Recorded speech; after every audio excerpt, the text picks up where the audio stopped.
as we get closer to events or occurrences that are forecast, the amount of details grows within our data sets. So 6 or 8 months out, I may have a few words about it. 4 months out, I may have 30 words or 50 words about it. And a month out, I may have 100 words about it. So at this moment, we have long-term data that is showing that we're looking at Zimbabwe kind of hyperinflation some point after summer of 2017. Well, wouldn't it make more sense, and is this even a possibility, to completely get rid of the current monetary system and do something similar to what Germany did back when they went from a bankrupt nation to a basically super nation again by getting rid of offshore interests that were connected to their monetary system? They started their own monetary system, and they backed that with people there to, go get jobs, go work on the roads, go work on technology and industry. Yeah, it sort of makes sense, but see, here's a big problem with that, okay? That makes sense then because they were isolated. Germany was operating with a failing currency as a single country surrounded by other countries whose currencies were relatively healthy. So they were able to, there was all kinds of cross-border trade, so they were continuously basically exporting their deflationary environment to the other countries and taking wealth from the other countries as people bought their goods at reduced prices. That can't happen with the dollar situation now because it's not the United States having a failing currency and the Canadian currency and the Mexican currencies being very healthy. It's not going to be that way. What we're going to have here is what's been described in the Austrian School of Economics as a crack-up boom, and we're in that right now. And I know that we're in that right now because the Mexican peso, they upped the rates on the Mexican peso interest rate that they're paying on that by 50 basis points more than had been anticipated by the markets. So the panic is already starting to spread to the other currencies. So you'll see this happen fairly quick where there's going to be currency wars. It's like, you've got some wealth. Do you want to stash somewhere? Well, come on over to Poland. We're paying 7.5% if you want to put the money in our bank. And then, Lithuania will say, well, we'll pay 7 3/4. And there you go. See, that's the way it starts happening. That's part of the aspect of the crack-up boom. And of course, all of this stuff is going to affect global housing markets and interest rates because they're all tied to the petrodollar. And it is dying. It will not recover. So there won't be a 2009, quote, recovery. Note that this has been the longest recovery, the third longest recovery in the history of the United States dollar period, and that this recovery is the weakest of them all. And also note that when Germany was doing its stuff in the 1920s and 30s to get itself out of the problems of World War I, it was doing so propped up by an American banking system that was funded by Prescott Bush, the Bush clan's granddaddy, and he was financing Hitler. And so Germany actually recovered from their economic problems because of a massive investment by Ford, by all of these companies from the United States through Prescott Bush's efforts into Germany at that time. So they didn't do it on their own. That's kind of like a misunderstanding of what's going to go on. Now, the reason we could do that then was because our dollar had something in it. In 1913, it was created and it was worth 100 pennies. By 1923, it was worth maybe 96 pennies. Now it's worth 2 pennies. So there's no slack in there. There's no ability to create massive amounts of debt for a major spending infrastructure system. Unless Russia, China, and the Southeast Asian republics start buying into the United States, we are in for a very, very rough long 10, 20-year period of time to actually physically dig ourselves out of what we're in now. And we even have data to that effect, okay? We've got some data sets that have got a lot more, because of the emotional connection here, because of the way humans feel about the subject, we have a lot more data than we get about other subjects. In other words, if it's a very dry academic subject like, the mating patterns of the such-and-so moth, I just don't get a lot of data about it. But if you've got something that people throw a lot of emotion into, sports, religion, sex, or money, and in this case gold, I get a lot of words about it. So I get a lot more words about gold and silver, not because gold and silver have a lot more chatter or are held by a lot of people. It's just that the people that have them have a very specific level of emotional attachment to them, and that's been the way it's been through history. So we have a tendency to sort of piggyback on that historical attachment attachment to gold and silver. And we've got data now suggesting that the way the United States comes out of this is sort of twofold. Okay, there's two halves of it. One half of us coming out of this is that there's going to be a gold rush in the United States. In order to get ourselves right with the world and pay our debts, you're going to see a big chunk of our population that's going to start heading into the hills trying to dig gold out of the place anywhere we can find it. And that's going to be what's going to be required to make us solvent again, so to speak, right? And get us out of this currency hole that I actually cannot find in my mind words to express how my real feelings about the people that are at the top. So we'll just say that we'll just use the word despicable. So the despicable people. They love you, Cliff. I know. but the despicable people at the Fed are going to try to do the same kind of things. They're going to do the only thing they know how to do. And our problem is these people have a shovel and they know how to dig a hole, and that's all. So they're going to keep digging, and they don't know how to stop. So they are going to take us into hyperinflation that will create a gold rush in the United States that we've got language that would suggest that sometime in 2017, after we get into the hyperinflationary period, you'll start seeing, even into the mainstream media and newspapers, words and articles and stuff about the gold rush that will hearken us back to 1845 California and the language that was written about the gold rush in the 1800s in California, as well as the one in the Yukon. We're going to see that same kind of language all over again as the United States becomes desperate for real stuff to pay its debt and buy oil and other energy. Now, here's the goofy part of all of this, okay? The other aspect of this is, the other half of us getting out of this is an innovation wave is coming. This innovation wave is actually already starting now, and started maybe a year ago or 2 years ago. And it has to do with 5 billion humans getting onto the internet that are not on there now. And these are all people in non-dollar denominated regions for the most part, or non-dollar dominated. And so, because they don't live under the auspices of the powers that be in our officialdom, these people are coming in without any of the limitations or preconceptions that we've ever run across. And so we're going to see innovation that's been suppressed by the dollar having its woes. We should be in one now, by the way. We should be in about 12 years into a 25-year period of a renaissance. And it's been held at bay because of the powers that be in the U.S. trying to maintain the status quo and not allow change. And that change always precedes and boosts the Renaissance. So because it's been delayed, I think we'll still complete about the same 12 or 15-year period we have left, but I think we're going to cram in tons of stuff in that period of time. And these 5 billion people that are going to come online are going to, in our data sets, showing up as being combinoric, in the sense that one guy's going to have a good idea. He'll tell somebody about it online because he's not trapped in a paradigm where he thinks he's got to go patent it or keep it secret. That idea will feed another idea, and there you go. The whole open source concept expressed across a good portion of humanity trying to solve problems. And so the innovation wave has been described in our data sets for maybe 11 or 12 years now, and we're really starting to get into it. The USA is not going to participate. We're not going to be leaders in this. We're going to be followers because of our own problems here. But that innovation wave will help us get out. And there will still be pockets, right, I'm sure, here in the U.S. that are just as innovative as the guys overseas or in other locations. It's just going to be less. Certainly, exactly.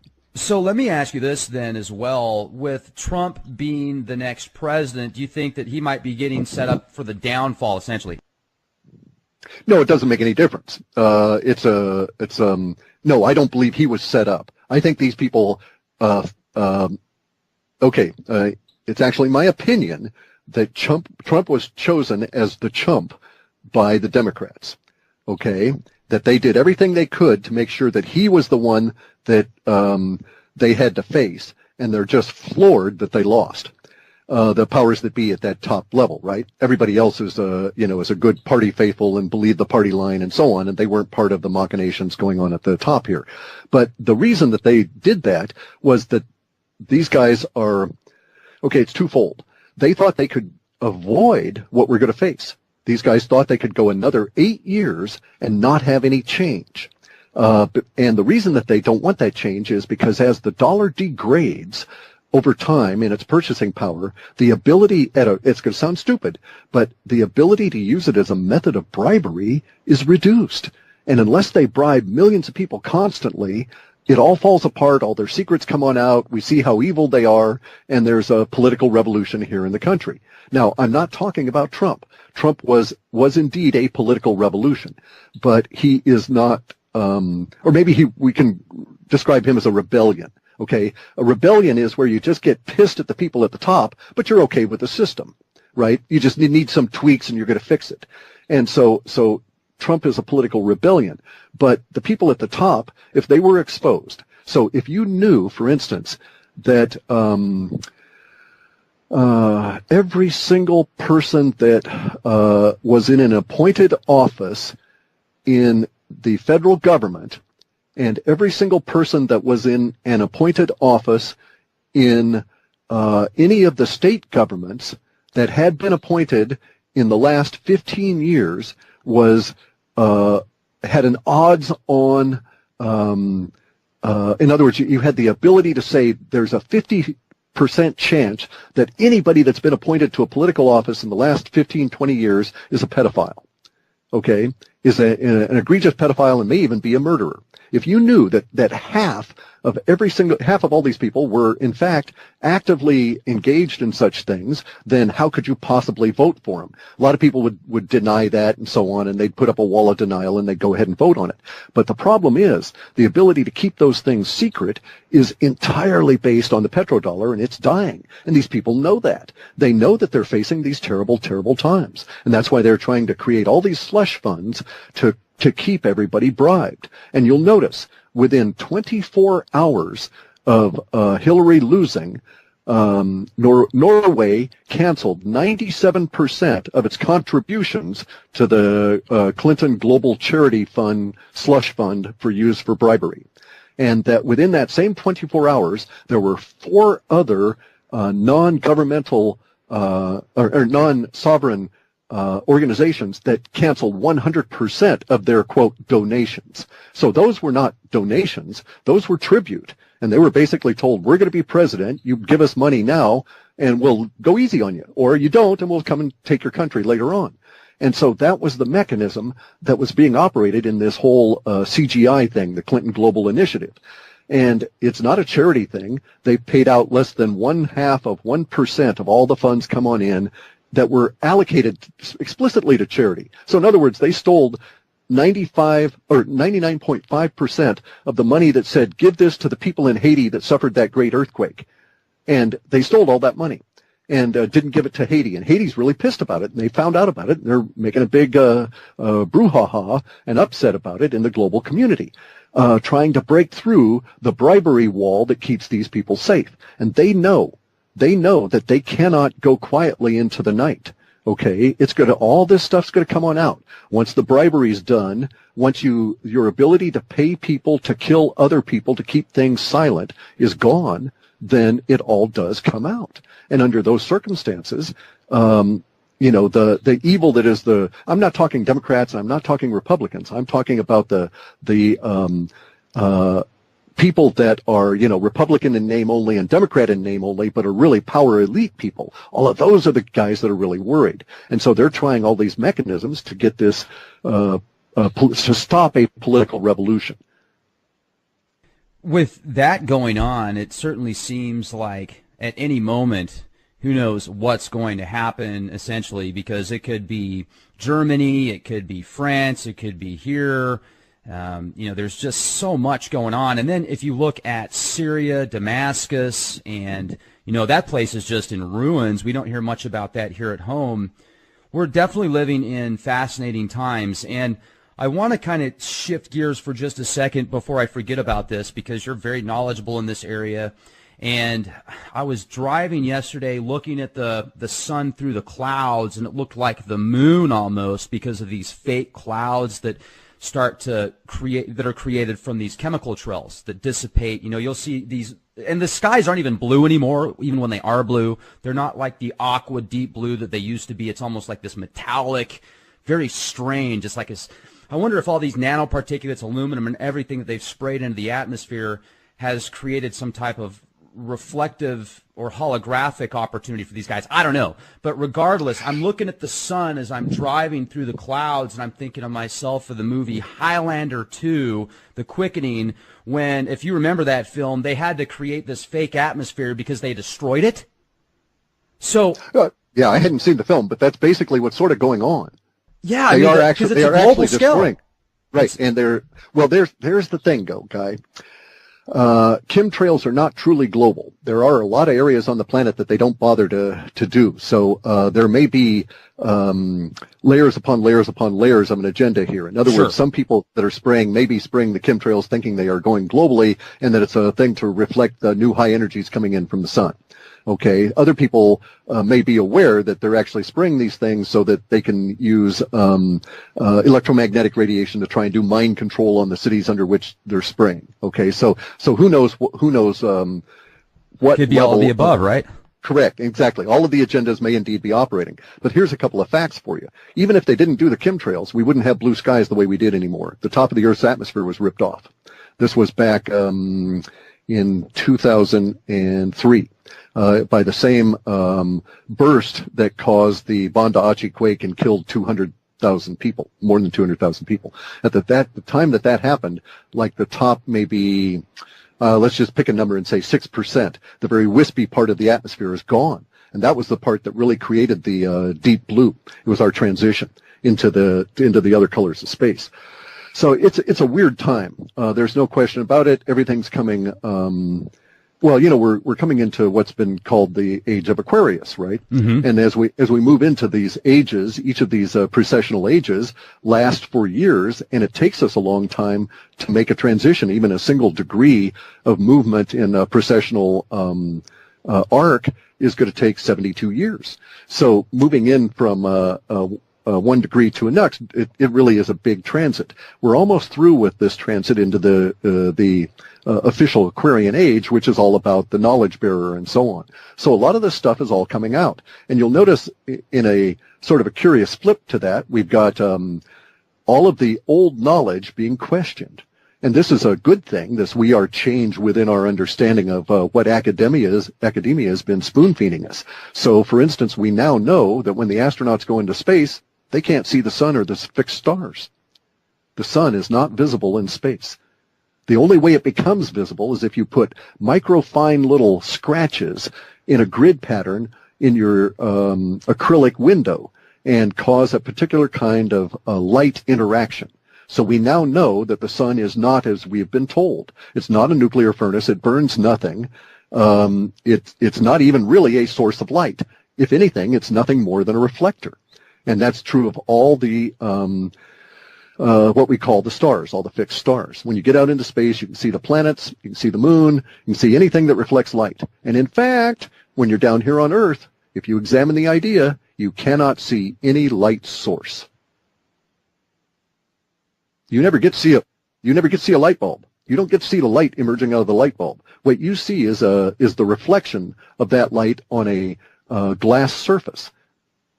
So our understanding of the basic elements of reality is twisted, and it's been twisted probably quite deliberately by these guys, but also because they're ignorant. They don't understand a lot of this stuff themselves. And there's been a lot of stuff that's been hidden from them. So, for instance, you get a lot of people that will say, oh, XYZ theory is correct. Something we've had for a long time. Let's pick one. Oh, Darwin. Okay, Darwin's got a good theory about evolution, right? And so everybody says, well, it's all settled. We know the dinosaurs died, blah, blah, blah. And, it's all due to evolution. And it's like, well, okay, yeah, Darwin's theory is good, but Darwin in his theory did not acknowledge nor even speculate about much of reality. So his theory has to be kind of like chucked out the window. I'm not saying that, there is a God that comes around and creates things, but I'm saying that his approach to this does not acknowledge space aliens, does not acknowledge the true history of humanity, and is piggybacked on, all of Darwin's work, by the way, is entirely piggybacked on the Judeo-Christian concept of creation. If you eliminate that underpinning than, that X number of years ago the Earth was created, X number of years after that there was a volcanic period, X number of years after that we got water, all of this kind of stuff. All of that, basically all of that creation understanding extracted from the Judeo-Christian concept, monotheistic concept, is not valid. We don't know that any of that stuff ever occurred. I'm not saying the Earth was created whole with trees on it or anything at all like that. I'm just saying that the progression that we've been told by academia all of our lives is not valid and has as much validity as the idea that you can see the sun and space and stars, which is not true.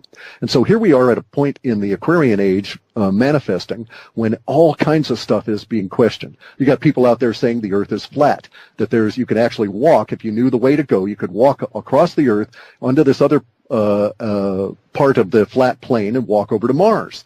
And if you could do it, you could walk to the moon. And so you got people questioning everything. And this, I think, is a good thing, simply because academia is so basically full of shit. And they've had us all boxed in their little boxes all these years. This innovation wave, getting back to that for a moment, is going to come out of all of these people questioning all of this stuff and finding out real stuff about reality that will then be piggybacked on by other people to make our lives better in the future over the course of these next 10 or 15 years. So, for instance, now we're at a point where in our last report, there were I want to say 20 or 30 instances. I don't know how many because I didn't count them, but 20 or 30 instances that I had to write about Antarctica.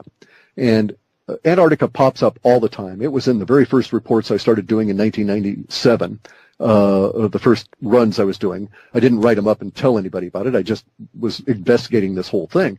But Antarctica showed up back then. It keeps popping up with some huge levels of emotional attachment that make no sense.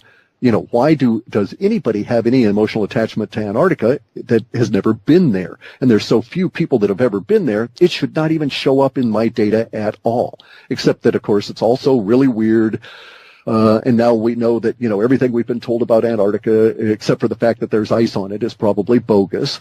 We now know, for instance, that there's at least 80 identified rivers and tributaries to those rivers underneath Antarctica that are in the 60 degrees Fahrenheit range, that are continually carving out the ice underneath the continent, that these rivers are heated by something that's coming up out of the continent, that in some of these rivers there are tunnels over them, that you could stack 4 Eiffel Towers, one on top of each other, and still have room at the top to stand up there and wave your hands and not hit the top of this tunnel. We know that there's air masses that are trapped over lakes in Antarctica in the ice, and the air masses are 70 and 80 degrees Fahrenheit temperature. So, and now it kind of starts making some sense. As we find out that, there's pyramids down there. There's ancient civilizations down there. The leaks are starting to show up. And, of course, at the same time the leaks are showing up and there's more chatter about this, we also see that Obama made a secret trip. Both popes have been down there. John Kerry went down there on the day of the election, and he spent more money and created more carbon dioxide getting down there for his, quote, climate study or climate change study. He created more carbon dioxide going down there for that one trip than all of the United States creates in a week. So, it's okay, yeah, you're real concerned with climate. You're going to go ahead and create more CO2 than the whole country. How did they do that? So you have to go look at, just the airplanes and stuff and everything that had to go on to get him down there and back in that period of time, because they had to fly against basically bad timing, bad weather, and avoid. It was a special trip just for him. It takes a lot of energy and stuff to get a person, and this was it. I don't know how many planes were involved, how many people were involved, but the expense involved kind of rivals what Obama does with Air Force One. And they did this just so John Kerry could go down by his own admission to look at ice. That makes no sense at all. They're not even trying to come up with the cover stories anymore. Well, what about Buzz Aldrin, too? I was just going to say, at the same time, we've had Buzz Aldrin. And now bear in mind, this man is 86 years old. And he's in good shape, but he's still 86 years old. Right. So how often are we hauling 86-year-old people down to the South Pole? And this is not just Antarctica. This is not McMurdo Base within 34 kilometers of the coastline. This is the middle of the continent. This is the South Pole. So that he went deep into the continent for some reason, And it's kind of like, I don't think that it was a case of him paying for it with celebrity. It's my opinion that someone requested that he do that, and I don't know why. Any speculation as to what the request or who it came from even would be just speculation. But we do have the facts. He went down there and he suffered. Maybe it was somebody from Antarctica that said, "Hey, we want to talk to Buzz. Get him over here." I was thinking the other way. Okay, because Buzz Aldrin is one of those guys. If you look, he's had a big career as an outspoken person after being an astronaut. And one of the things he's outspoken about is getting humanity out and about, and this kind of thing. Now, you could also speculate and say, well, maybe whoever it was that asked for Buzz Aldrin to be down there needed him down there because maybe he was like an ambassador. Mm-hmm. You know, maybe he'd met somebody out in space and they said, well, you know, we need somebody we can trust. Get Buzz down here to talk to us. That kind of thing. I'm not saying that occurred, but it is reasonable speculation given all the other weird stuff that's going on down there. Absolutely. But, okay, now here's something else we're getting in some of our new data sets here. So follow along with me on this. We had 30, 40, I don't know how many instances of Antarctica show up in the last report. In the report before that, it started swelling. There was a lot more Antarctica data. Now I've got tons of stuff coming in from Antarctica. I don't know. I'm going to just have to really sit on it and try and control it so it doesn't dominate this next report I'm going to release at the end of the month. But there's some really interesting stuff coming out of here within the Antarctica stuff that's sort of joining with this whole innovation wave, because there's data now referring to Antarctica as the source of wealth, the source of a boom, a giant humanity-wide economic boom, and the source of what the data is calling precious technology. Now, this is interesting because the word precious in this sense has exactly the same emotive characteristics as the word precious when used with precious metals to indicate gold and silver, and the iridium, platinum group, but primarily gold and silver. So we're not getting the precious technologies, meaning that it's going to be technology that involves gold and silver, but technologies that will be as precious as gold and silver, and they're related to solving finally, although it's probably going to take decades and decades, but they're going to solve our energy problem, at least according to our data sets. So theoretically, in my interpretation of what's coming across in the data as of this point, we're going to hit an innovation wave that will propel part of humanity down to Antarctica in a way we've never seen before, outside of what the Germans did at the end of World War II. And the Germans may still be there for all we know, right? They're living in these giant caverns. We would never have a clue. You can't even see through the ice without all of the, ground penetrating radar and stuff. And that's what finally took for us to find out that there are these tunnels that go for thousands of miles underneath the ice that are, quarter or I think it was 2.25 miles at its narrowest. It was 2.25 miles wide and on the order of hundreds of meters tall, and it was 70 and 80 degrees in there. So, a very hospitable climate considering the ice. You're out of all the cold and all of this kind of stuff. So anyway, the innovation showing up as picking up the Antarctica stuff and actually propelling it into our near-term future. So this could be cool as hell in my way of thinking. It's very much in the space goat farts realm at this point, but we're starting to get pictures that come out of the pyramids in Antarctica. We're starting to get all the rumors of ancient civilizations down there being excavated and so on. And so there's certain specific language I'm looking for, but I'm actually very hopeful. And it has nothing to do with Trump, because Trump is without the innovation wave, absent some external situation change, the dollar is doomed, and the U.S. is going to have a 10 to 20 year period of time that will resemble what Russia went through as the Soviet Union broke up and it had to reconstitute itself and rebuild itself. And that will not be an easy time for us in the United States, because we're not as well situated as Russia when it went through that.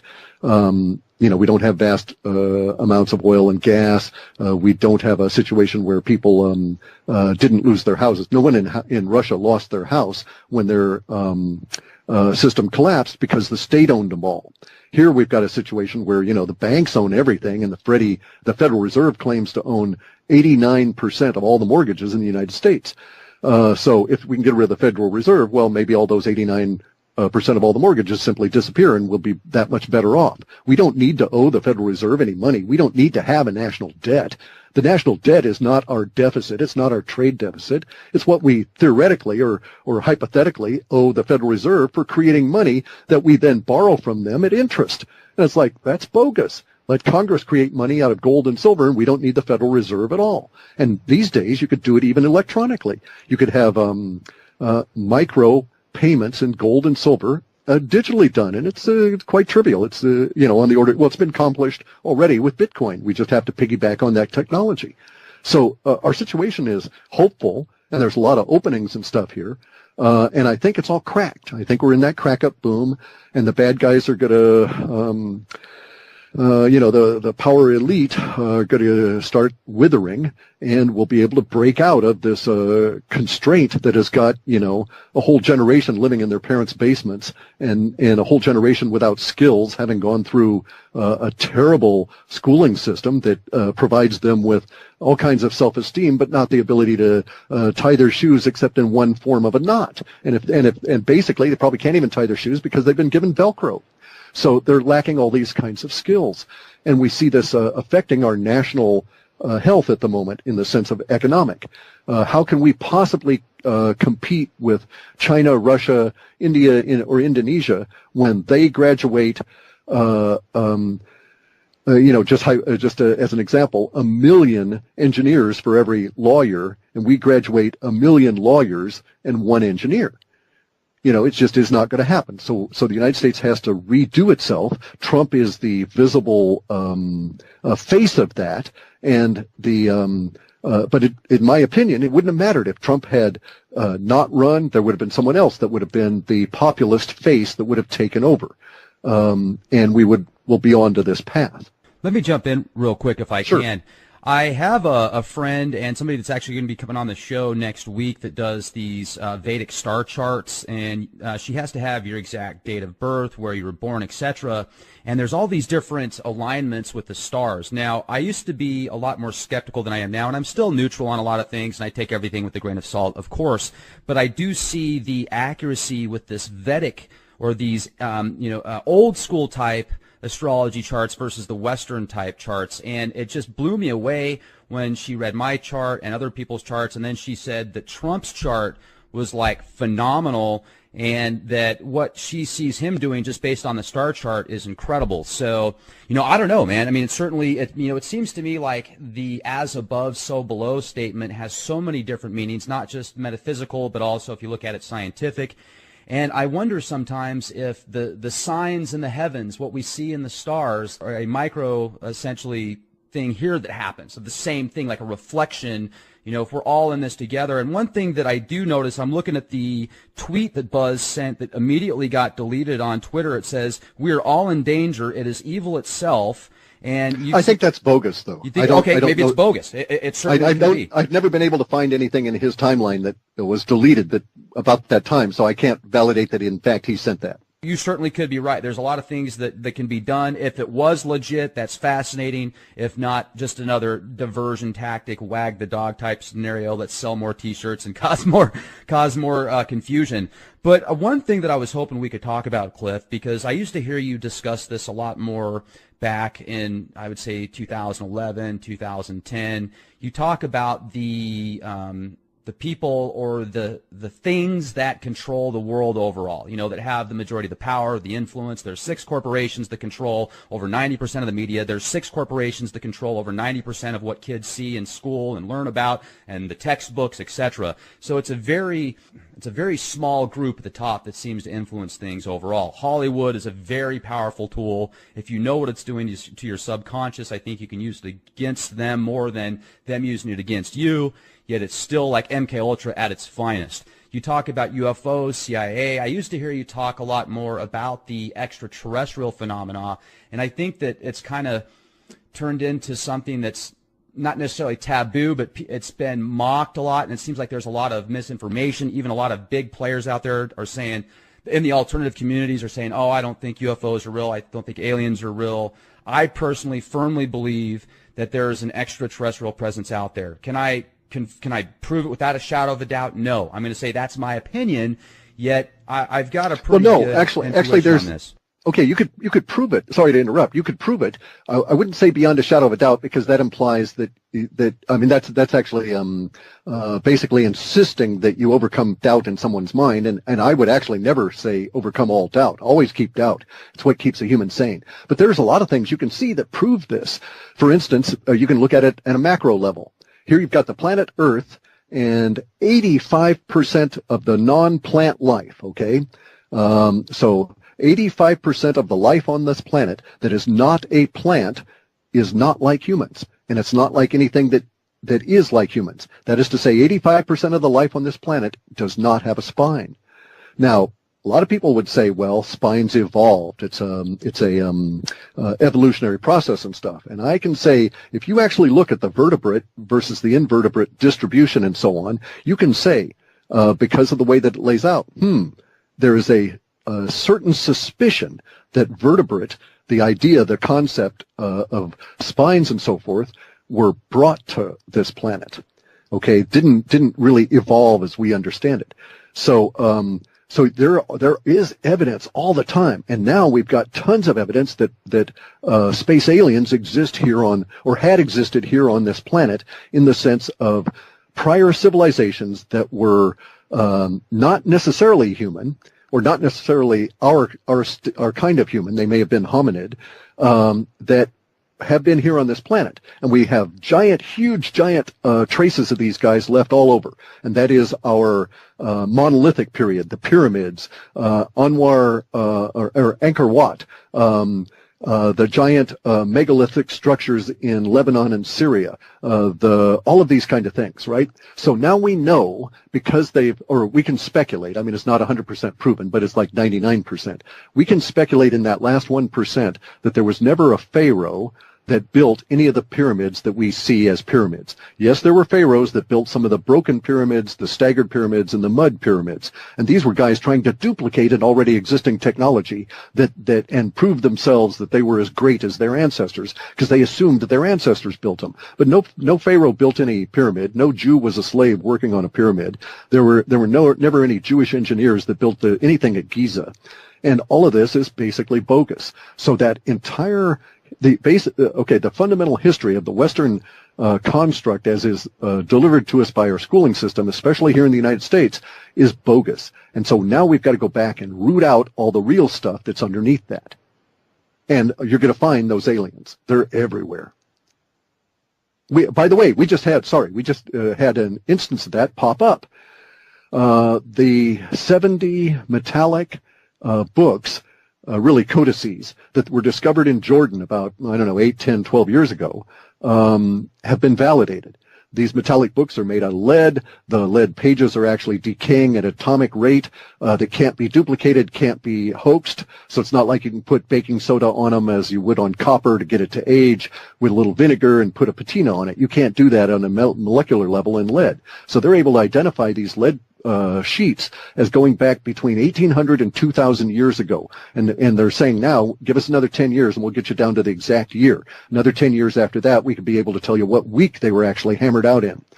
And because of the radioactive decay component of it all. And the fact that lead back then doesn't have the same radioactivity as lead today, simply because of all the nuclear bombs and stuff that were detonated in our testing period has permeated a lot of the minerals in the planet with radioactivity, because it's now in a much more distributed fashion than it was 2,000 years ago. Anyway, the point of all of this is these tablets have the first historical mention of Jesus. They've got a crude portrait of him. Doesn't look anything like what we've got now. And they say Jesus wasn't out to create a religion. He was really upset because the existing powers that be at that time had had a soft coup and taken over Judaism, thrown out its original god, and set up Odonai, a male god, in that original god's place, and had invented all these rules and stuff. So Jesus's crime was that he was against Hebrew revisionism, against the Talmud and the Torah, because they were bogus, based on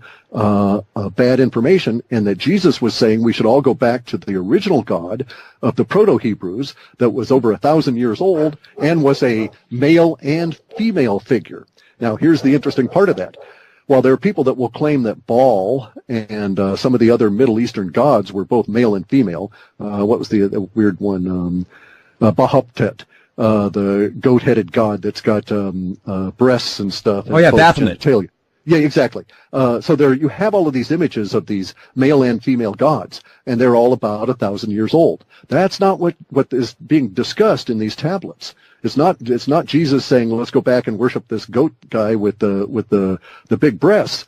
No, what Jesus is talking about, or what the books say that this individual called Jesus was talking about, was to overthrow the entire rabbinical structure of the Judaic religion, because they had abandoned the original God that was a female that could choose to turn itself into a male in order to for procreation, and that these were space aliens that came here and created our DNA.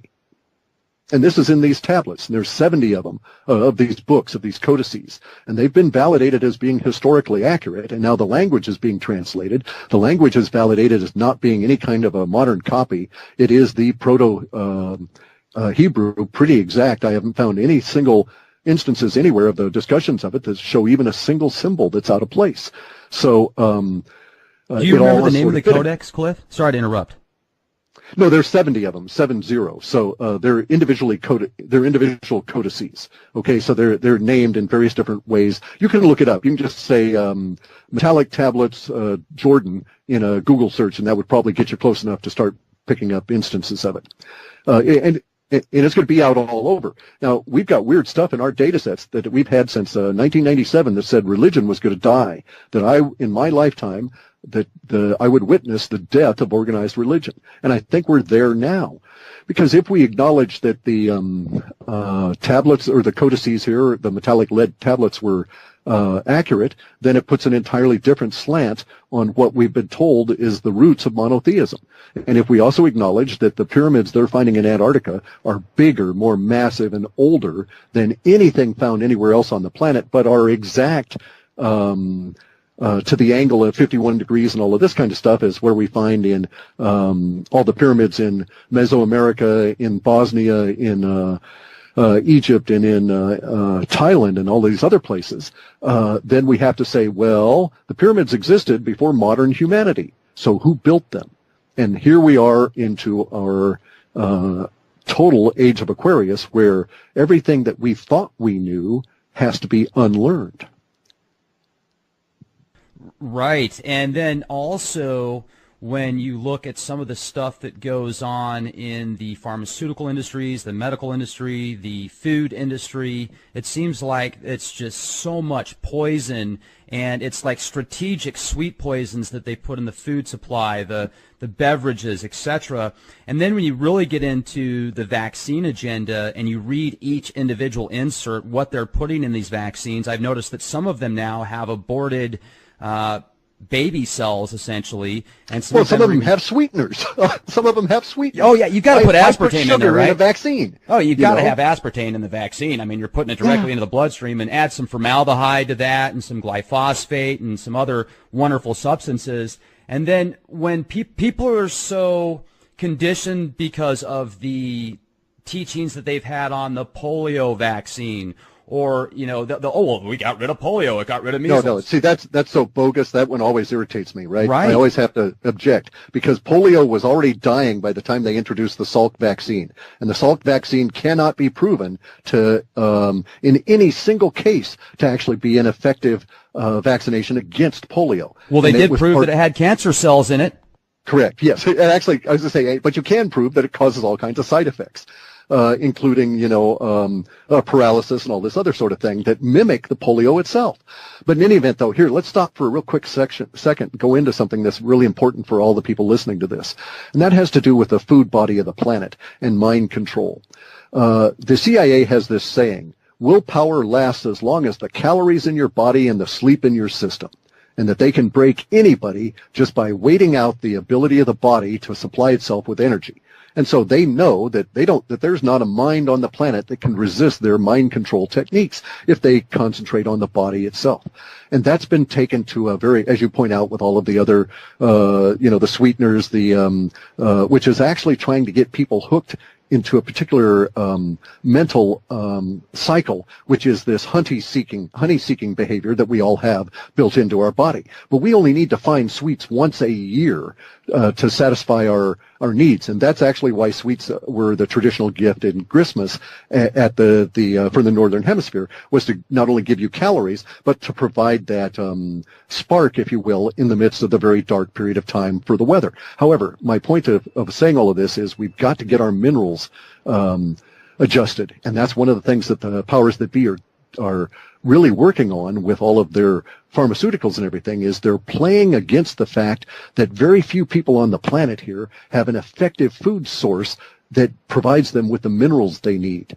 And so if you go to the store and look at a big pharma offering for a mineral supplement, you'll find that there's iron, magnesium, and a couple of others. You need to have minerals on the order of 70 and 90 of these trace minerals. These are not found in your food anymore because of our agricultural practices for these past centuries. They used to be found in our food up to the point that we stopped growing all of our own food and putting our wood ash from our cooking fires into the food to provide the minerals back into the vegetables and so forth. We don't have those anymore. So we have all of these diseases: metabolic syndrome, probably diabetes to a great extent, paralysis. All of these kind of things are all deficiency diseases, which is very hard to get academic doctors to understand. It took years, decades, for doctors to understand that scurvy could be cured by lemons. They thought it was some kind of a systemic disease that you got from sailing over the water. All of these rickets, cured by vitamin D. All of these kind of deficiency diseases are very hard to get across, but we are probably all suffering them to a great degree if you're not actively supplementing with these 70 and 90 minerals. The complete fulvic, Fulvic minerals, that give you the 60 to 70 that you basically really need, and then if you get 90, you're really, really cooking along just fine. And so once you start getting some of these things into your system, you become personally less susceptible to this stuff, and you're no longer a magnification of the problem. You're now starting to be a part of the solution. So I'm really going to start in the future. Actually, I'm going to, as you point out, getting back to your previous point, I'm going to start talking a whole lot more about space aliens because there's a lot more of it in the data, and because we're now going to have to face it in an open fashion. What's really in the last 6 years been driving me away from that has been the total degradation of the dollar system and the petrodollar and the geopolitical consequences that could have existed from that. If Trump had not come in, I would personally, at this stage, be actively attempting to find some place where it might be safe from a nuclear war, because the power elite were so intent on preserving themselves by attacking Russia. And that may have now, it is slacked off, okay? There's no longer that pressure quite so much saying we're going to go towards a nuclear war. And in fact, Russia doesn't want it, and Russia never hacked us. You go read the Russian literature; they're over there just laughing at all the stuff that the powers that be here are saying about them. It's all bogus. It's all not true. And the Russians, but the Russians are very paranoid because they know our power elite has the intent to coerce all of the United States citizens to hate Russia and attack them and dominate the planet. And so Russia has every right to be really paranoid about this and to develop their defenses and so on, because you've got our power elite, Hillary and Obama, saying, we're going to attack you, you're bad guys, and all of this kind of stuff. And I wouldn't disbelieve them. If I had Hillary or Obama or any of those people say they were after me, I would take it very seriously. They have people killed for the weirdest kind of things. The rumors about Joan Rivers being killed because she outed Michael Obama as being a transgender. It was weird how she died in a surgery very shortly after she came out with that public. You got it. Yep. So, and the whole thing, I mean, it's all conspiracies, but it's no longer conspiracy theory. It's conspiracy fact. And it's a matter of, okay, if you're unwilling to open your eyes and you're unwilling to see, that's fine. I don't demand that you go through the life the way I do. And it is true. There are people that can see things on their own. There's people that can see things when, they're pointed out, and then there's those people that refuse to see them. This is not my saying. This is Leonardo da Vinci that pointed this out. But we're at that stage now where it's all busting open. No, I don't think that we live on a flat earth. I can prove that in any number of different ways that we are indeed on a sphere. But that aside, I like and welcome the guys with the flat Earth queries that are saying, "Hey, this could be true because I can't validate this." So anybody that's willing to question anything and going out and do the work and the experiments on their own, as opposed to just saying, "Oh, I think that's bogus and I don't have any real reason for it." Hey, I'm all in favor of an active skeptic, and it looks like we're going to be into the skeptics rule for the next 10 or 15 years as all this stuff comes on out. And you have no idea as the amount of emotional intensity that I'm getting on the stuff that's coming out of Antarctica. It's so big. Relative to everything else we've had, it will dominate the petrodollar. It will dominate the idea of World War III, just totally do away with all these kind of things in the next few years as all this stuff comes on out. And I actually had to label it as the discovery, because in my lifetime, what's going to come out of Antarctica will be a bigger discovery than nuclear weapons. It'll be a bigger discovery than electricity, than the automobile, any of that kind of stuff. Now, what is that going to be? I don't have a clue. It hasn't been found yet. We're not that clear. Now, I do have clues. Okay. I have little tiny hints here and there, and I put out some of it in our reports as the language gets more filled in. So I do know that some of this stuff, the precious technologies, is going to be energy related. I've got some language about what I'm calling creeping electricity. And by creeping, I mean, imagine you lived in a stone house and you wanted to plug in your microwave, okay? And in this kind of a description that we're getting out of the data, you would just go on over and use your fingers or some means and designate this part of the wall as where you want that electricity to appear, and you'd put your plug from your microwave at that point of the wall, and the wall would obligingly provide the electricity. So it's a different way of dealing with things that we have now.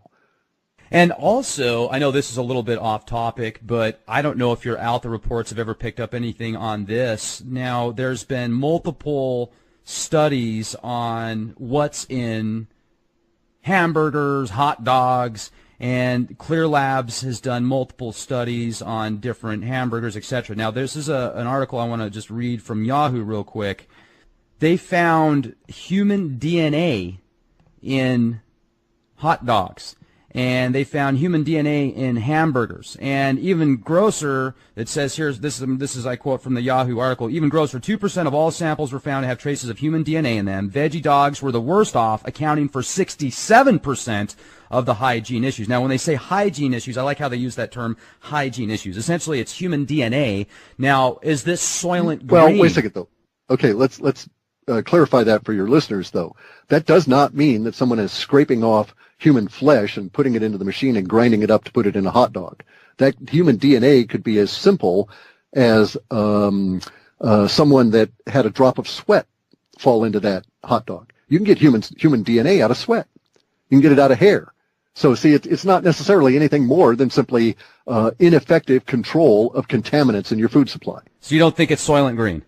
No, I do not. And the reason I don't think that is because Sweet. if you examine the largest vegetarian society on the planet, which is the Hindu at the moment, there's 1.3 billion people that are basically vegetarian, and you will find that these people are constantly consuming non-vegetarian protein in the form of basically insect parts.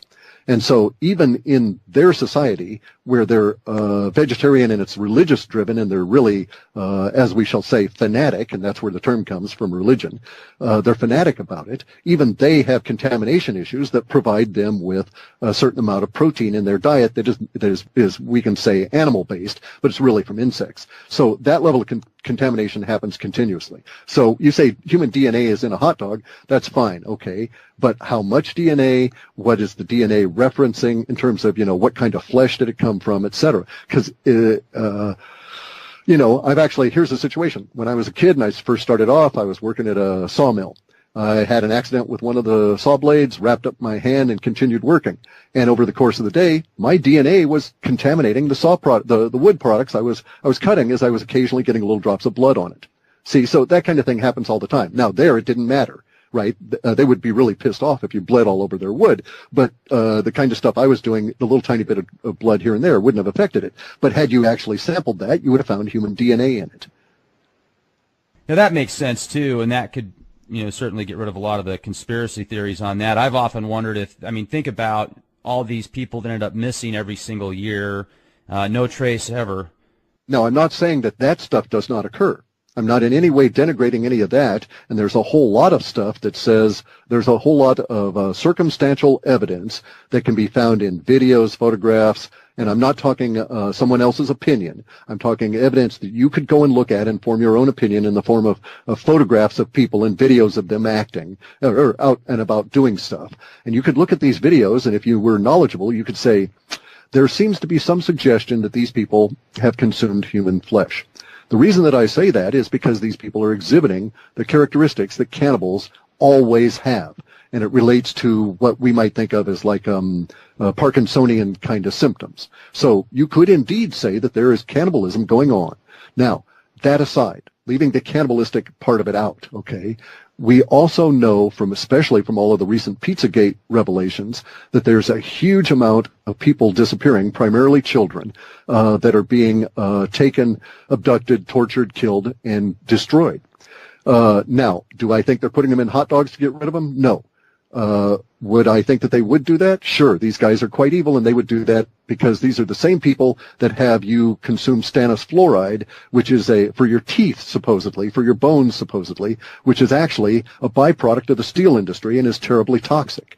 And it was just an easy way to get rid of it. These are the same people that are spraying the fly ash from all the coal plants in a slurry form into the chemtrails to get rid of it. They don't have to spend $1 billion a year to store the stuff anymore, and they just spray it all over the planet. So these people would certainly go to the trouble of throwing bodies into meat grinders just to get rid of them and to not have any traces come back to them. I don't think they're doing that. I don't have any reason to suspect that. I would think that you would have a lot more indications of human DNA and other things in there than if you did that. But I do know that these individuals are indeed pedophiles. I know that the pedophilia networks are extensive.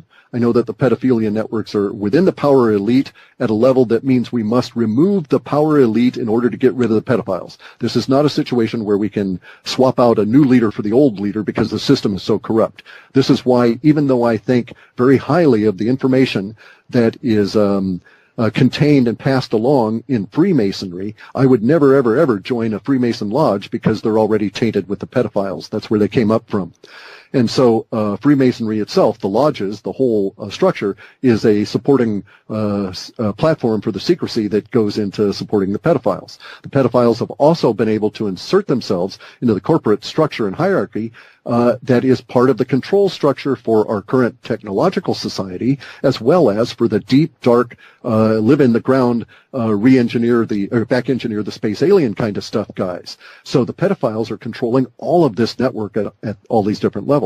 Thus, I'm very hopeful that as the outrage comes out and all this other new information comes out because the dollar is breaking down and people can't be bribed effectively anymore, that will be able to shake loose some of the control structure and break out some of the technology that we already have, that we don't have to, say, reverse engineer from what we're going to find in Antarctica. You know, we've already got floaty triangle ships, right, that built by Lockheed Martin or whoever, that live in holes in the ground in Texas and Arizona and this kind of thing, or when they're not flying about. So all these things exist. I've actually got third generation night vision goggles, and I've seen these spaceships out flying around. You used to talk about that a lot. There's no point in it anymore. I mean, you can, but I had to go on to other things. I'm not a researcher, okay? This is my failing. Way back when, back in the late 80s, when I first started getting into my own awakening, I thought, oh, okay, I will discard my idea of a current career and I'll go in and do research on all of this stuff. But the problem, my mind is not so well tuned to doing the detail work for that kind of stuff and passing it on in an informative kind of a fashion. Once I've digested an idea or concept enough to get the basic understanding of where it fits into things, then I go on to the next thing. So, and in the work I'm doing now, I allow the data to basically drive what I look at, and it's been very productive. At least these past probably 7 to 10 years as our accuracy level has gone up, as more and more people get online. It's been a boon to me to have the social media, because people are out there just spewing out stuff like mad that they never did in the early days of the internet. And so I've been able to get all kinds, well, you probably noticed how our accuracy level has gone up. I was able to say in July, I think I said, oh, Trump's going to win. And then in August or September, I made a video and said, here's the 3 things that are going to happen. That Trump's going to win, Hillary's going to go missing, and they're going to try to have the election overturned, but it won't matter. It'll be a historical footnote. Well, we've had 2 of those things already occur, and perhaps this 3rd one is also forming up. And all of these this accuracy level all comes out of the growth in the internet over these past few years, and the eruption of all these different kinds of social media. So, I mean, actually, it sounds really stupid because of all the photographs involved, but you wouldn't believe how much stuff I actually get out of Snapchat. And some of these other things. It's really goofy, you know, because the way that people interact with it, they just leak out psychic impressions like mad in these quick little bursts of they're not as self-censoring when they're doing the fun kind of social media, and so you get a lot of really good stuff coming out of there. Yeah, that's neat. And you know that night vision you're talking about, it's funny you brought that up because several months ago I had a chance to meet the gentleman that actually owns the patents on night vision, and I met him by unseen events that weren't really that good because I had a dear friend that passed away and he was related to him, so he came down and stuff. But I ended up becoming friends with this guy, and I went out to his house a couple months after, and I had a chance to interview him. Such a nice person. He lives out in Dallas, and he was saying, you know, when he designed the night vision, he certainly didn't design it for war applications. He never wanted it to be used for that. And he told me some stuff off air that just, wow, it really makes you realize how influential the Department of Defense actually is. If you look at the monies that they have, it's funny because, you know, my parents are great people. Are they awake on some things? Yes, absolutely. And other things, I certainly hope they'll become aware of it. And my mom was saying, well, you know, even with health care, I wouldn't mind paying a little bit more taxes for having health care for everybody. That's the kind of person she is. Just bless her heart, she's that nice of a person. She was a nurse. She's retired now. I've seen her literally save people's lives.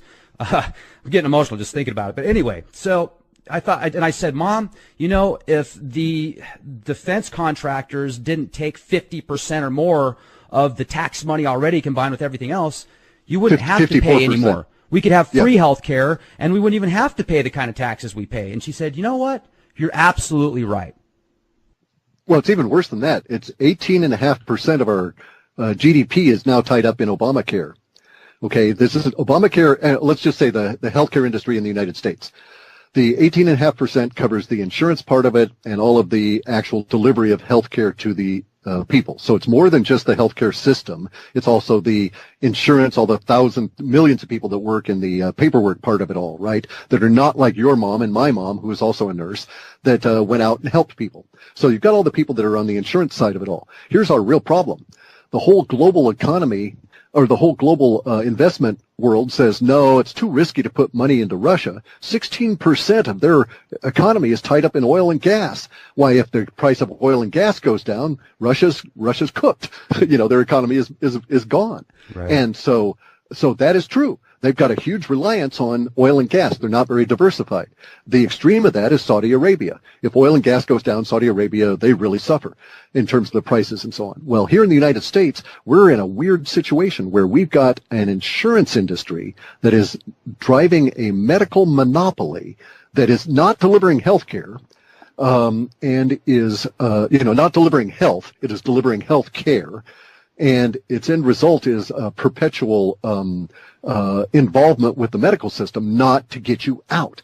And at the same time, it is now 18.5% of our economy, and it has officially made us a banana republic. Because when we would go down and invade countries in Central America in the Smedley Butler era of the late 1800s and early 1900s, we were invading countries who had 18 and 20% of their economy based on a single fruit item, a banana in this particular instance.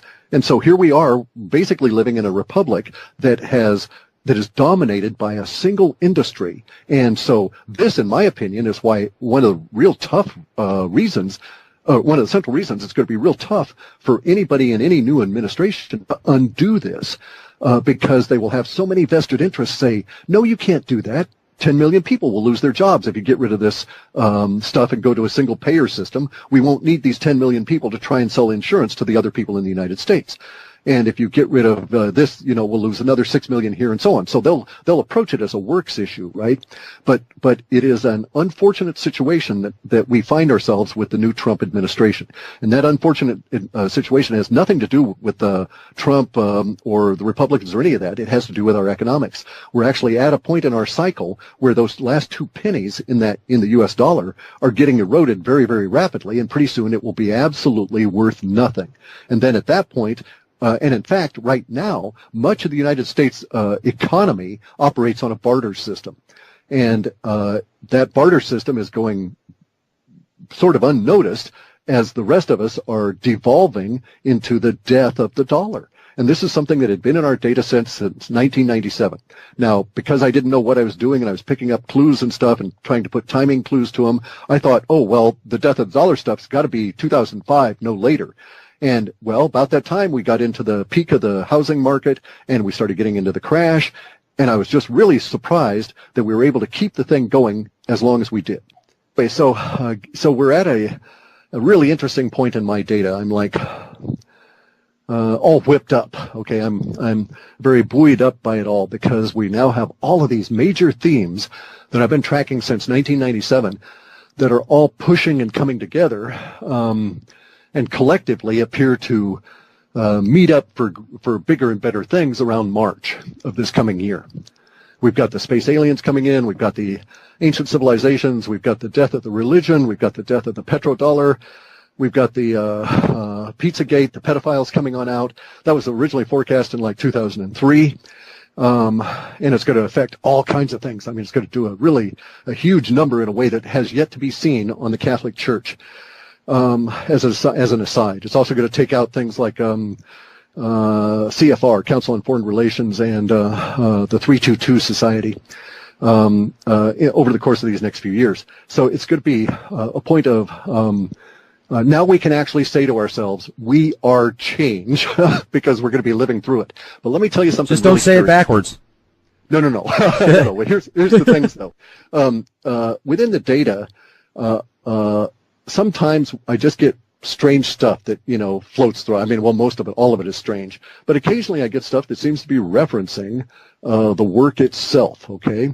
And that I can actually, it's not like the data is talking to me or anything like that, but it is as though the memes that are circulating through the greater part of humanity are reflective, if you will, or quasi-self-aware in a sense, in that occasionally I'll get some words here and that seem to reflect our experience within what the data is talking about. Usually I just get, details, facts like, there's going to be a power outage. It's going to last, it's going to hit suddenly. It's going to last 3 days in this area, 3 weeks in somewhere else, and it's going to be centered around a place that's full of train tracks, and it's got all these grates for filtering stuff out going into stormwater, and it's near this particular power plant. That's inaccurate. I actually got all of that stuff before the big Northeast power outage a decade or more back.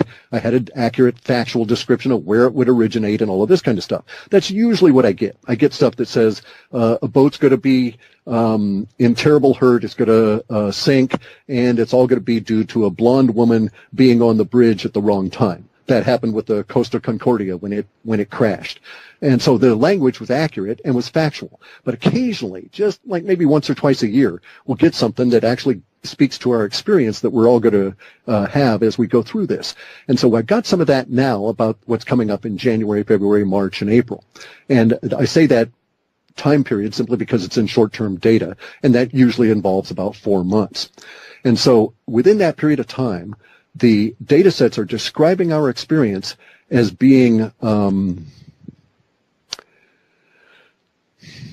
continuous change to the point where you wake up every day not yet digesting the change of the previous day and knowing that you haven't got a clue as to how your day is going to change that day, but you know it will.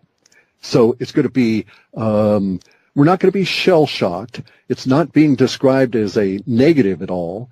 It's just coming off as though every single day you'll just have to put aside all the stuff you're trying to integrate from all the changes yesterday just to cope with the changes of today. And that's what our next 4 months are going to be like. Let me jump in real quick, too, because I remember back in 2010, you were really talking about how the web bots were picking up on this weird behavior, essentially, like this crescendo, and more extreme than you'd ever seen before, to the point of just earth changes. And I think that you felt back in the day that it might even be more intense than it was, at least at first. But I think that what you were picking up on was Fukushima. Or the it web may bots. indeed have been the case. May have been, yes. And we knew months ahead of time. I think about, so that would have been, I want to say September of the previous year. So it occurred on March, and so September of the year before that, without understanding what we were trying to describe, we were basically describing what was going to happen there. And indeed, we're still living with the effects of that. You know, they've got radioactive fish here on the West Coast. Any day I turn on my calibrated paddle-based nuclear radiation meter, I mean, it's a real serious piece of work here. Anytime I turn that on these days, I get a background radiation that's 45 to 60 clicks per minute. Whereas when I first did that in 1998 with this machine, I was getting 8 clicks per 5 minutes. So we've vastly escalated the amount of radiation that we're all living with and all having to deal with. And that, by the way, brings us back once again to my insistence that everybody really look to their diet and start with the minerals. Once you've got the appropriate basis for minerals, then you can proceed from there. A lot of these minerals, by the way, will prevent and block radiation from affecting you. Not like, you know, if you were to walk into a nuclear power plant, not that kind of thing, but the level of radiation that you might accidentally ingest walking around is going to be offset by having these minerals in you, because those metals that are radioactive won't find an appropriate spot to bond in your body. Also, I've noticed, because I've got a radiation detector built into my watch. It's a MTM watch. You know, I mean, it was $1,500. It works good. I go everywhere with it, and essentially the radiation levels here in San Antonio have almost doubled on a regular basis, a consistent level since 2013. When I picked it up in 2013, it would hover around 0.07 microsieverts. That's extreme. That's pretty darn low. But now it's hovering 0.14, 0.16 the other day, and even though that's not high, that's consistent, and that's double what it used to be. I mean, what's going on with that? The whole, it's not just Fukushima. I mean, we've got radiation leaks all around the planet, and the radiation is also increasing because we had the atmosphere, top of our atmosphere ripped off, and so we no longer have the radiation shield from the strange energies from space. This may be a natural thing. Maybe the planets, all the planets grow that are alive. Mars doesn't grow anymore because it doesn't have a plasma core, as near as I can tell. But all the other planets that do have plasma cores are in fact actively growing. And it may be that it's necessary that radiation increase as part of the expansion process as well, because there appears to be not only man-made radiation sources appearing everywhere. Well, no, let me say, no, it doesn't appear. It is now factually confirmed that we've got new sources of highly radioactive material pouring out of the middle of the Earth that are being dumped into the bottom of the oceans through these extreme thermal vents. Where before we would always focus on the fact that they've got 6,000 degree water coming out of them, or whatever the temperature is. Now we're able to see that it's not just heavily mineraled water that's coming out. A lot of those minerals are radioactive, and so some of this is indeed percolating up in a natural fashion. Not all of it can be blamed on Fukushima, but again, let's hammer it one more time and then I'll let it go. Go out, find your mineral needs and take care of them to prevent what those radioactive isotopes that are getting into you from doing the damage that they all probably are. Well, I certainly appreciate you giving our audience some, good ideas on how to protect themselves, keep themselves healthier, and offset some of the elements. And with maybe the last 10 minutes we have, Clif, first of all, I just want to say this has been the best interview I've ever done with you, so thank you. Sure, glad to. Yeah. What would you feel is important to share with our audience that maybe you've picked up on either in the out the reports, outside of the reports, all of the above, that maybe I haven't asked the question to that I should have?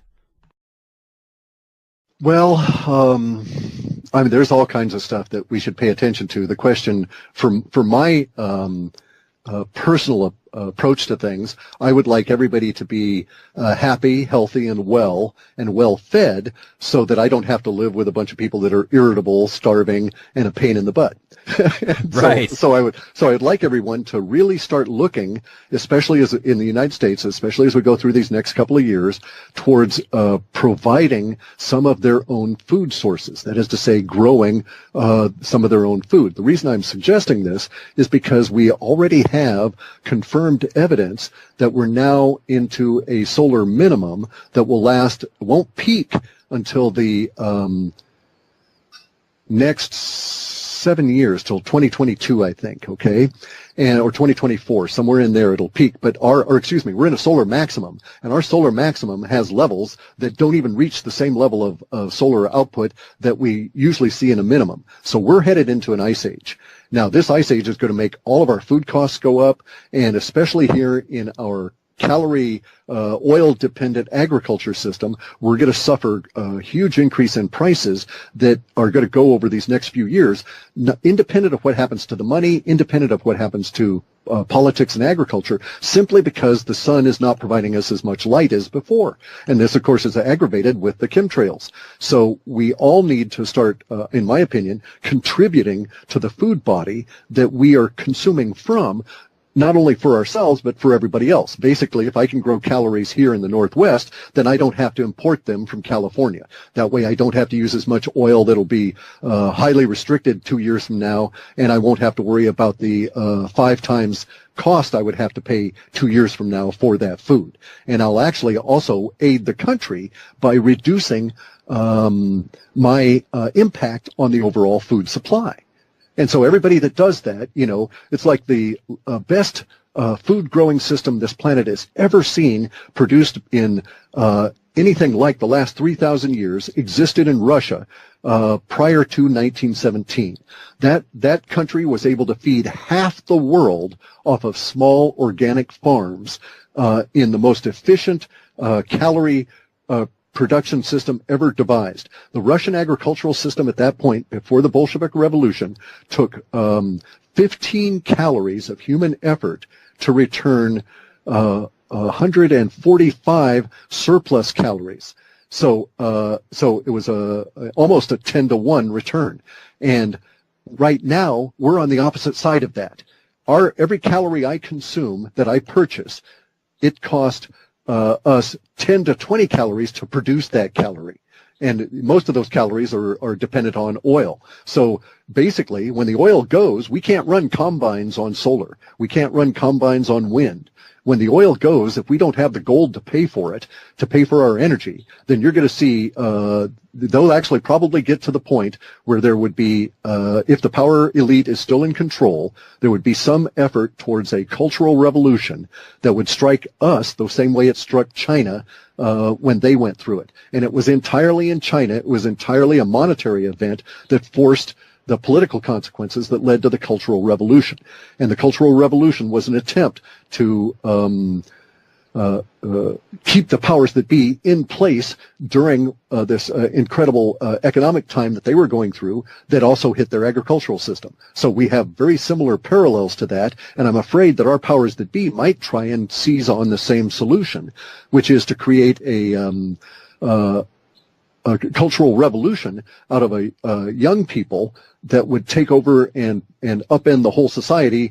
Tens of millions of people would die, and thus relieve the pressure on the social order, because those people wouldn't be eating anymore. It's kind of a simplification of it all, but that's really the situation we're sort of heading into, is that we've got a solar output waning that has been ongoing for 7 or 8 years now and will continue at least for the next 7 or 8 years and maybe longer. There's all other kinds of indications we're going into an ice age, and you don't see any of our powers that be at the moment doing anything to prepare for that. Unlike the 1950s. In the 1950s, they knew we were heading to an ice age, and everybody was trying their best to come up with solutions that would allow the United States as a country, as a nation, to exist when parts of it may be in glaciation and other parts are unable to grow food.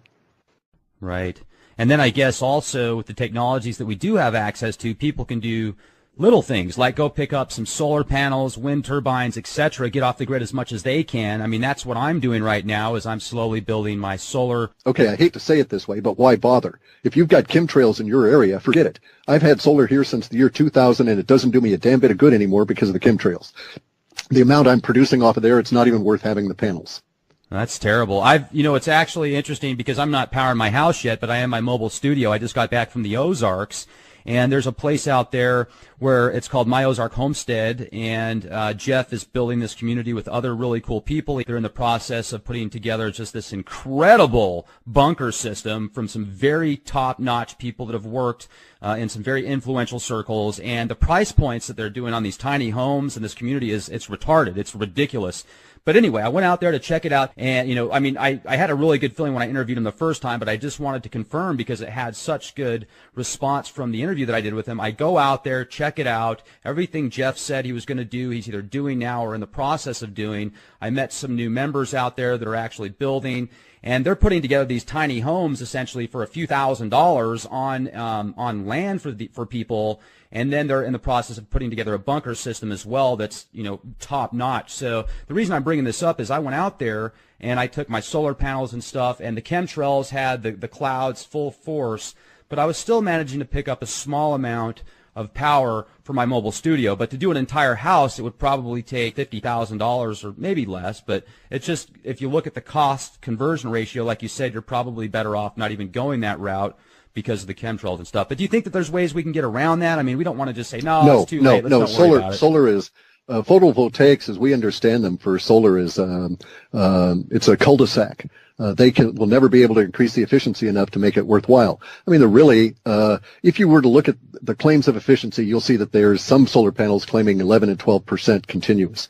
And that's kind of bogus because you get a little tiny bit of shade on them. I've done experiments with the solar panels, and I can prove that no matter how they're wired, you go from 10 watts down to 1 watt with just a small percentage of the panel covered up.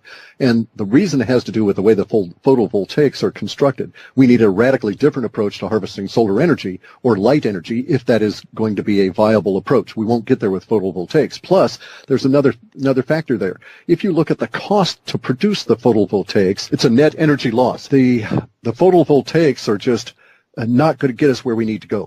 We do need to go a lot further than that, and certainly things to keep in mind. Clif, I got to say, I really appreciate you coming on here, folks. I would strongly recommend, if you would like to know more about the Alpha Report. As we get closer to events or occurrences that are forecast, the amount of details grows within our data sets. So 6 or 8 months out, I may have a few words about it. 4 months out, I may have 30 words or 50 words about it. And a month out, I may have 100 words about it. So at this moment, we have long-term data that is showing that we're looking at Zimbabwe kind of hyperinflation some point after summer of 2017. Well, wouldn't it make more sense, and is this even a possibility, to completely get rid of the current monetary system and do something similar to what Germany did back when they went from a bankrupt nation to a basically super nation again by getting rid of offshore interests that were connected to their monetary system? They started their own monetary system, and they backed that with people there to, go get jobs, go work on the roads, go work on technology and industry. Yeah, it sort of makes sense, but see, here's a big problem with that, okay? That makes sense then because they were isolated. Germany was operating with a failing currency as a single country surrounded by other countries whose currencies were relatively healthy. So they were able to, there was all kinds of cross-border trade, so they were continuously basically exporting their deflationary environment to the other countries and taking wealth from the other countries as people bought their goods at reduced prices. That can't happen with the dollar situation now, because it's not the United States having a failing currency and the Canadian currency and the Mexican currencies being very healthy. It's not going to be that way. What we're going to have here is what's been described in the Austrian School of Economics as a crack-up boom. And we're in that right now. And I know that we're in that right now because the Mexican peso, they upped the rates on the Mexican peso interest rate that they're paying on that by 50 basis points more than had been anticipated by the markets. So the panic is already starting to spread to the other currencies. So you'll see this happen fairly quick, where there's going to be currency wars. It's like, you've got some wealth. Do you want to stash somewhere? Well, come on over to Poland. We're paying 7.5% if you want to put the money in our bank. And then, Lithuania will say, well, we'll pay 7.75%. And there you go. See, that's the way it starts happening. That's part of the aspect of the crack-up boom. And of course, all of this stuff is going to affect global housing markets and interest rates because they're all tied to the petrodollar. And it is dying. It will not recover. So there won't be a 2009, quote, recovery. Note that this has been the longest recovery, the third longest recovery in the history of the United States dollar period, and that this recovery is the weakest of them all. And also note that when Germany was doing its stuff in the 1920s and 30s to get itself out of the problems of World War I, it was doing so propped up by an American banking system that was funded by Prescott Bush, the Bush clan's granddaddy, and he was financing Hitler. And so Germany actually recovered from their economic problems because of a massive investment by Ford, by all of these companies from the United States through Prescott Bush's efforts into Germany at that time. So they didn't do it on their own. That's kind of like a misunderstanding of what's going to go on. Now, the reason we could do that then was because our dollar had something in it. In 1913, it was created and it was worth 100 pennies. By 1923, it was worth maybe 96 pennies.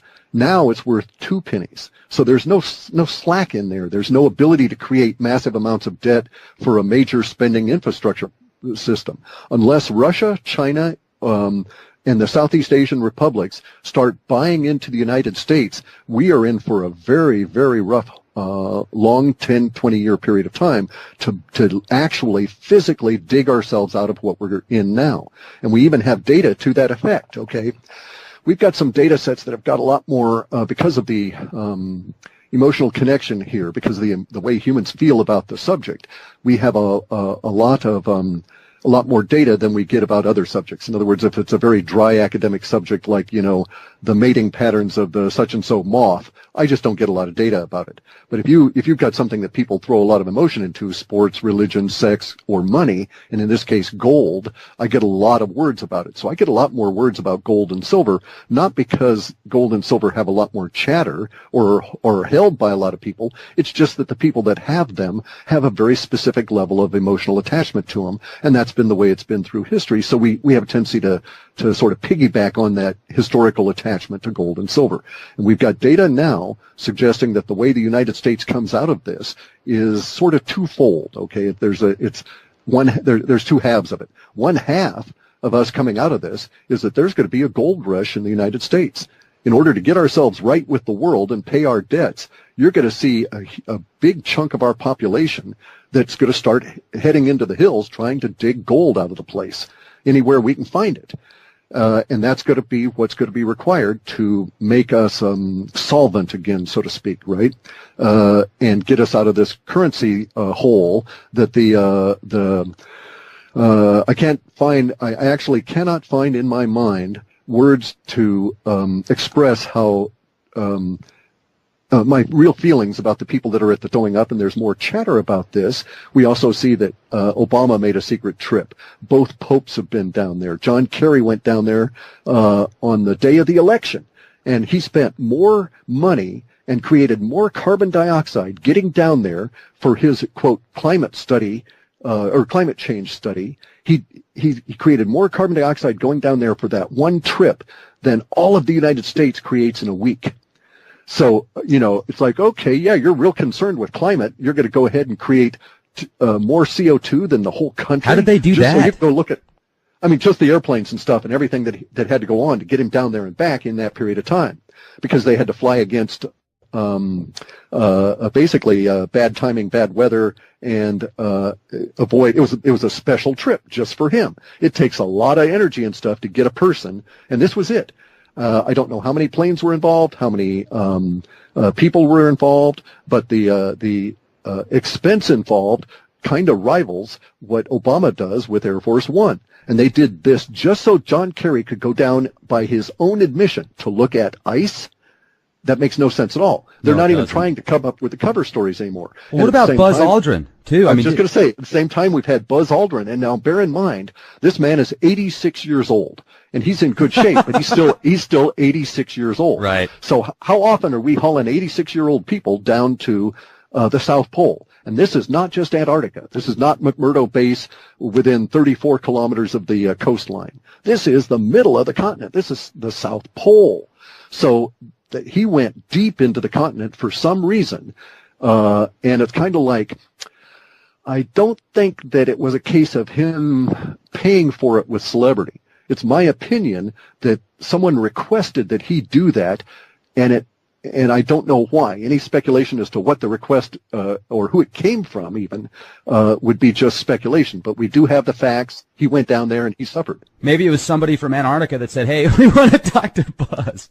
Get him over here." I was thinking the other way. Okay, because Buzz Aldrin is one of those guys. If you look, he's had a big career as an outspoken person after being an astronaut. And one of the things he's outspoken about is getting humanity out and about, this kind of thing. Now, you could also speculate and say, well, maybe whoever it was that asked for Buzz Aldrin to be down there needed him down there because maybe he was like an ambassador. Mm-hmm. You know, maybe he'd met somebody out in space and they said, well, you know, we need somebody we can trust. Get Buzz down here to talk to us. That kind of thing. I'm not saying that occurred, but it is reasonable speculation given all the other weird stuff that's going on down there. Absolutely. But, okay, now here's something else we're getting in some of our new data sets here. So follow along with me on this. We had 30, 40, I don't know how many instances of Antarctica show up in the last report. In the report before that, it started swelling. There was a lot more Antarctica data. Now I've got tons of stuff coming in from Antarctica. I don't know. I'm going to just have to really sit on it and try and control it so it doesn't dominate this next report I'm going to release at the end of the month.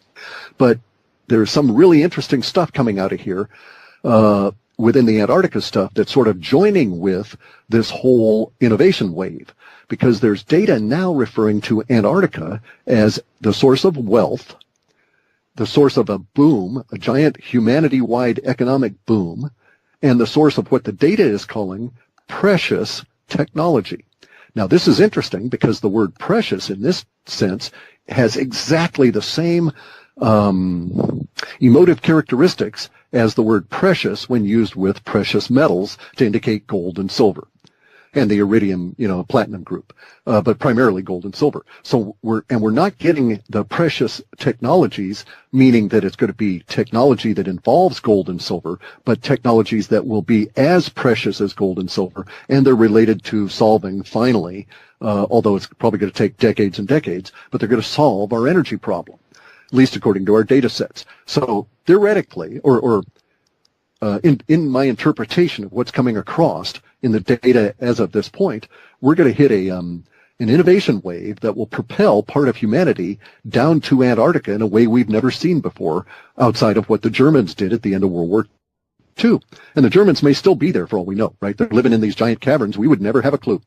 You can't even see through the ice without all of the, ground penetrating radar and stuff. And that's what finally took for us to find out that there are these tunnels that go for thousands of miles underneath the ice that are, quarter or I think it was 2.25 miles at its narrowest. It was 2.25 miles wide and on the order of hundreds of meters tall, and it was 70 and 80 degrees in there. So, a very hospitable climate considering the ice. You're out of all the cold and all of this kind of stuff. So anyway, the innovation showing up as picking up the Antarctica stuff and actually propelling it into our near-term future. So this could be cool as hell in my way of thinking. It's very much in the space goat farts realm at this point. But we're starting to get pictures that come out of the pyramids in Antarctica. We're starting to get all the rumors of people were, in fact, actively engaged in such things. Then how could you possibly vote for them? A lot of people would deny that and so on, and they'd put up a wall of denial and they'd go ahead and vote on it.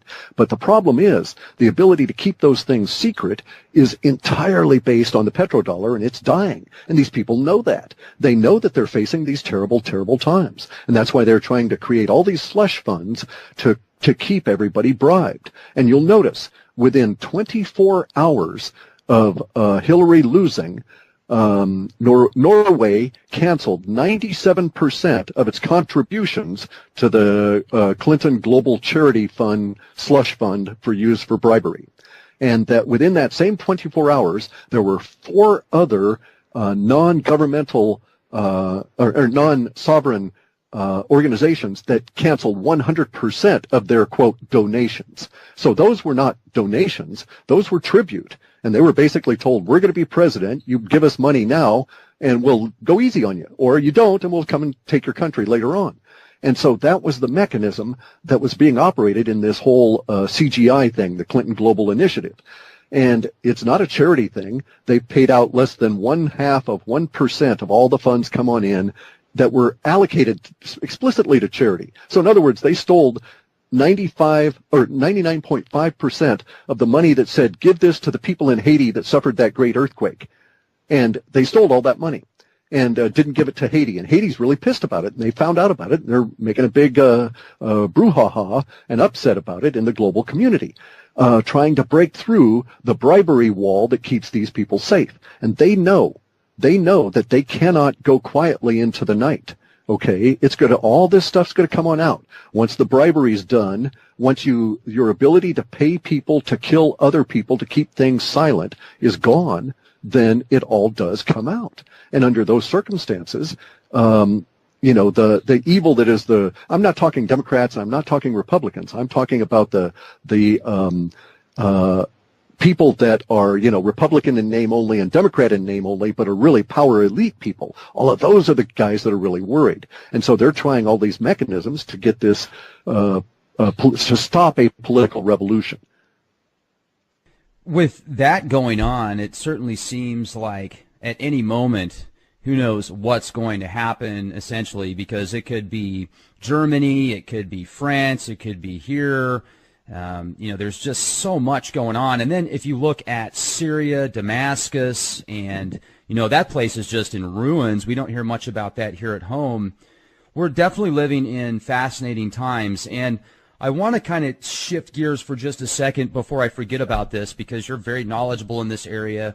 And I was driving yesterday looking at the sun through the clouds, and it looked like the moon almost because of these fake clouds that start to that are created from these chemical trails that dissipate. You'll see these, and the skies aren't even blue anymore. Even when they are blue, they're not like the aqua deep blue that they used to be. It's almost like this metallic, very strange. It's like I wonder if all these nanoparticulates, aluminum, and everything that they've sprayed into the atmosphere has created some type of reflective or holographic opportunity for these guys. I don't know. But regardless, I'm looking at the sun as I'm driving through the clouds, and I'm thinking of myself for the movie Highlander 2, The Quickening, when, if you remember that film, they had to create this fake atmosphere because they destroyed it.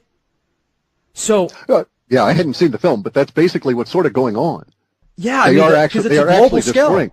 Right, and there's the thing, guy. Chemtrails are not truly global. There are a lot of areas on the planet that they don't bother to do. So there may be layers upon layers upon layers of an agenda here. In other words, some people that are may be spraying the chemtrails thinking they are going globally, and that it's a thing to reflect the new high energies coming in from the sun. Okay. Other people may be aware that they're actually spraying these things so that they can use electromagnetic radiation to try and do mind control on the cities under which they're spraying. Okay. So who knows what could be all of the above, right? Correct, exactly. All of the agendas may indeed be operating. But here's a couple of facts for you. Even if they didn't do the chemtrails, we wouldn't have blue skies the way we did anymore. The top of the Earth's atmosphere was ripped off. This was back in 2003 by the same burst that caused the Banda Aceh quake and killed 200,000 people, more than 200,000 people. At the time that happened, like the top maybe, let's just pick a number and say 6%, the very wispy part of the atmosphere is gone. And that was the part that really created the deep blue. It was our transition into the other colors of space. So it's a weird time. There's no question about it. Everything's coming, well, we're coming into what's been called the age of Aquarius, right? Mm-hmm. And as we move into these ages, each of these precessional ages last for years, and it takes us a long time to make a transition. Even a single degree of movement in a precessional arc is going to take 72 years. So moving in from 1 degree to a next, it really is a big transit. We're almost through with this transit into the official Aquarian age, which is all about the knowledge bearer and so on. So a lot of this stuff is all coming out. And you'll notice in a sort of a curious flip to that, we've got all of the old knowledge being questioned. And this is a good thing, this we are change within our understanding of what academia has been spoon-feeding us. So, for instance, we now know that when the astronauts go into space, they can't see the sun or the fixed stars. The sun is not visible in space. The only way it becomes visible is if you put microfine little scratches in a grid pattern in your acrylic window and cause a particular kind of light interaction. So we now know that the sun is not as we've been told. It's not a nuclear furnace. It burns nothing. It's not even really a source of light. If anything, it's nothing more than a reflector. And that's true of all the what we call the stars, all the fixed stars. When you get out into space, you can see the planets, you can see the moon, you can see anything that reflects light. And in fact, when you're down here on Earth, if you examine the idea, you cannot see any light source. You never get to see a light bulb. You don't get to see the light emerging out of the light bulb. What you see is the reflection of that light on a glass surface. So our understanding of the basic elements of reality is twisted, and it's been twisted probably quite deliberately by these guys, but also because they're ignorant. They don't understand a lot of this stuff themselves. And there's been a lot of stuff that's been hidden from them. So, for instance, you get a lot of people that will say, oh, XYZ theory is correct. Something we've had for a long time. Let's pick one. Oh, Darwin. Okay, Darwin's got a good theory about evolution, right? And so everybody says, well, it's all settled. We know the dinosaurs died, blah, blah, blah. And, it's all due to evolution. And it's like, well, okay, yeah, Darwin's theory is good, but Darwin in his theory did not acknowledge nor even speculate about much of reality. So his theory has to be kind of like chucked out the window. I'm not saying that, there is a God that comes around and creates things, but I'm saying that his approach to this does not acknowledge space aliens, does not acknowledge the true history of humanity, and is piggybacked on, all of Darwin's work, by the way, is entirely piggybacked on the Judeo-Christian concept of creation. If you eliminate that underpinning, then that X number of years ago the Earth was created, X number of years after that there was a volcanic period, X number of years after that we got water, all of this kind of stuff. All of that, basically all of that creation understanding extracted from the Judeo-Christian concept, monotheistic concept, is not valid. We don't know that any of that stuff ever occurred. I'm not saying the Earth was created whole with trees on it or anything at all like that. I'm just saying that the progression that we've been told by academia all of our lives is not valid and has as much validity as the idea that you can see the sun and space and stars, which is not true. And so here we are at a point in the Aquarian age manifesting when all kinds of stuff is being questioned. You got people out there saying the Earth is flat, that you could actually walk, if you knew the way to go, you could walk across the Earth onto this other part of the flat plane and walk over to Mars. And if you could do it, you could walk to the moon. And so you got people questioning everything. And this, I think, is a good thing, simply because academia is so basically full of shit. And they've had us all boxed in their little boxes all these years. This innovation wave, getting back to that for a moment, is going to come out of all of these people questioning all of this stuff and finding out real stuff about reality that will then be piggybacked on by other people to make our lives better in the future over the course of these next 10 or 15 years. So, for instance, now we're at a point where in our last report, there were I want to say 20 or 30 instances. I don't know how many because I didn't count them, but 20 or 30 instances that I had to write about Antarctica. And Antarctica pops up all the time. It was in the very first reports I started doing in 1997, the first runs I was doing. I didn't write them up and tell anybody about it. I just was investigating this whole thing. But Antarctica showed up back then. It keeps popping up with some huge levels of emotional attachment that make no sense. Why does anybody have any emotional attachment to Antarctica that has never been there? And there's so few people that have ever been there, it should not even show up in my data at all. Except that, of course, it's also really weird. And now we know that, everything we've been told about Antarctica, except for the fact that there's ice on it, is probably bogus. We now know, for instance, that there's at least 80 identified rivers and tributaries to those rivers underneath Antarctica that are in the 60 degrees Fahrenheit range, that are continually carving out the ice underneath the continent, that these rivers are heated by something that's coming up out of the continent, that in some of these rivers there are tunnels over them, that you could stack 4 Eiffel Towers, one on top of each other, and still have room at the top to stand up there and wave your hands and not hit the top of this tunnel. We know that there's air masses that are trapped over lakes in Antarctica in the ice, and the air masses are 70 and 80 degrees Fahrenheit temperature. So, and now it kind of starts making some sense. As we find out that, there's pyramids down there. There's ancient civilizations down there. The leaks are starting to show up. And of course, at the same time, the leaks are shop. So we'll just say that we'll just use the word despicable. So the despicable people. They love you, Cliff. I know. but the despicable people at the Fed are going to try to do the same kind of things. They're going to do the only thing they know how to do.